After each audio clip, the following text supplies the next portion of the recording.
Ready? I'll count you down. 3, 2, 1, blast off.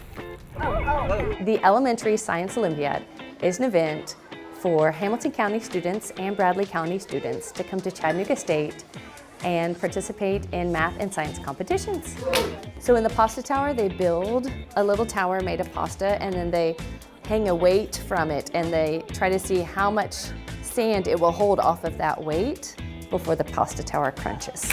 Whoa! For the roller coaster event, the students come in with pre-built little roller coaster tracks that they're trying to get a ball to go down in a certain amount of time, and it's got special specifications.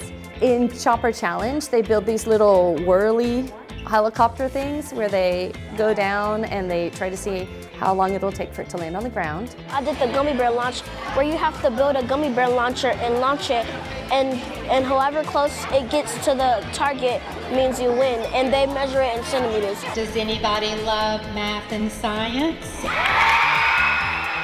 We see the partnership with ChattState and the Science Olympiad as an opportunity to expose more children to STEM-related activities so that we can help build a pipeline of those workers that we're going to need in the future, like whether they be engineers, chemists, those sort of things. I like math because you can find equations in engineering, and science because you use formulas from math to find answers to science. This is the sort of event that seems like it's just a fun thing for little kids, but that builds all kinds of confidence and amazing memories on doing something that you are good at. You know, maybe you're really great at math, maybe you're really great at science, or maybe you have some kind of just an interest that not everyone else likes, like rocks or stars or something like that.